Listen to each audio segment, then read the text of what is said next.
किसी महापुरुष ने बड़े कमाल की बात कही है कि जीवन को गमले के पौधे की तरह नहीं बनाना चाहिए जो थोड़ी सी धूप लगते ही मुरझा जाए। जिंदगी को जंगल के पेड़ की तरह बनाओ जो हर स्थिति में झूमता रहे। हेलो दोस्तों, मेरा नाम डॉक्टर एस के यादव है।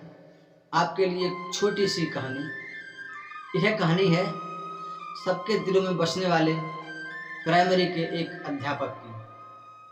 शैलेंद्र जी पेशे से प्राइमरी अध्यापक थे। गांव से विद्यालय की दूरी 8 किलोमीटर थी। एकदम वीराने में था उनका विद्यालय। गांव से विद्यालय तक पहुंचने का साधन एदा कदा ही मिलता था,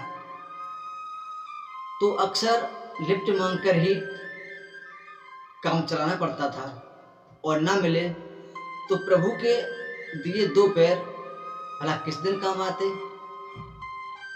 कैसे उजड्ड वीराने में विद्यालय खोल रखा है सरकार ने, इससे भला तो चुंगी चौराहे पर परचून की दुकान खोल लेते।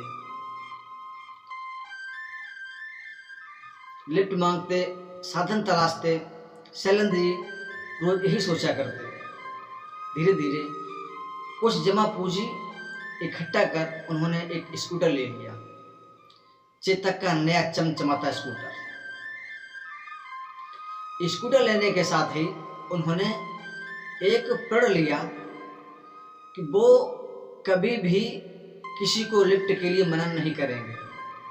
आखिर वो जानते थे कि जब कोई लिफ्ट के लिए मना करे तो कितनी शर्मिंदगी महसूस होती है। अब शैलेंद्र जी रोज अपने चमचमाते स्कूटर से विद्यालय जाते और रोज कोई न कोई उनके साथ चला जाता। लौटते में भी कोई न कोई मिल ही जाता। एक दिन लौटते वक्त एक परेशान सा व्यक्ति लिफ्ट के लिए हाथ फैलाए खड़ा था। मास्टर जी। अपनी आदत के अनुसार शैलेंद्र जी ने स्कूटर रोक दिया और वह व्यक्ति पीछे बैठ गया। लेकिन यह क्या, थोड़ा आगे चलते ही उस व्यक्ति ने चमचमाता चाकू निकालकर शैलेंद्र जी की पीठ पर लगा दिया और कहा, स्कूटर रोकिए। शैलेंद्र जी की सिट्टी पिट्टी गुम। डर के मारे उन्होंने वही स्कूटर रोक दिया। स्कूटर रुकते ही वह व्यक्ति धमकाने वाले अंदाज में आंखें निकालकर बोला, अब जितना रुपया है वो और ये स्कूटर मेरे हवाले करो और चलते बनो।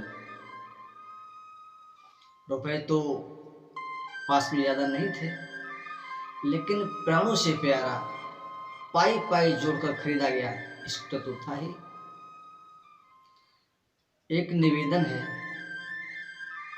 स्कूटर की चाबी देते हुए शैलेंद्र जी बोले, क्या? वह व्यक्ति बुर्राकर आंखें निकालकर बोला, तुम कभी किसी व्यक्ति को ये मत बताना कि ये स्कूटर तुमने कहां से और कैसे चोरी किया है। विश्वास मानो मैं रिपोर्ट भी नहीं लिखाऊंगा। मास्टर जी बोले, क्यों? वह व्यक्ति हैरानी से बोला। मास्टर जी बोले, यह रास्ता बहुत उजड़ उबड़ खाबड़ निरा वीरान सुनसान बस्ती में बना हुआ है। सवारी मिलती नहीं। उस पर ऐसे हादसे सुन आदमी लिफ्ट देना भी छोड़ देगा। शैलेंद्र जी बोले। उस व्यक्ति का दिल पसीजा।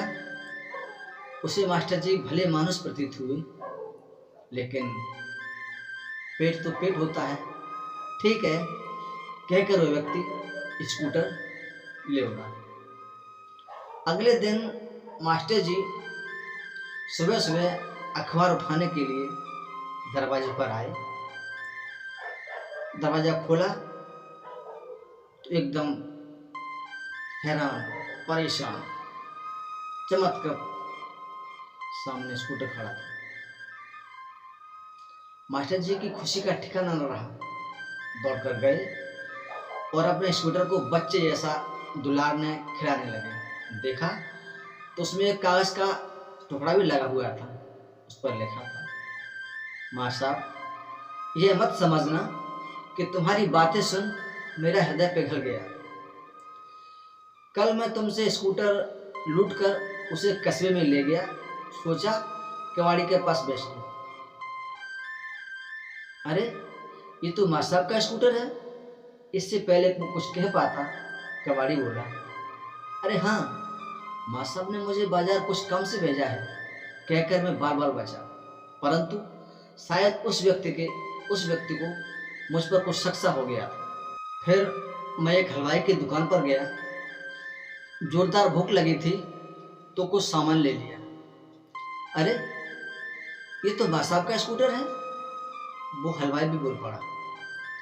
हाँ, उन्हीं के लिए तो इस सामान ले रहा हूँ, घर में कुछ मेहमान आए हुए हैं, कहकर मैं जैसे तैसे वहां से भी बचा। फिर मैंने सोचा कस्बे से बाहर जाकर इसे कहीं बेच देता हूँ। शहर के नाके पर एक पुलिस वाले ने मुझे पकड़ लिया, मेरी सिट्टी पिट्टी गुम। दिल में एक लहर सी उठी कि अब गया काम से, अब कोई बचाने वाला नहीं है। कहाँ जा रहे हो? और ये माँ साहब का स्कूटर तुम्हारे पास कैसे? वह पुलिस वाला मुझ पर गुर्राया।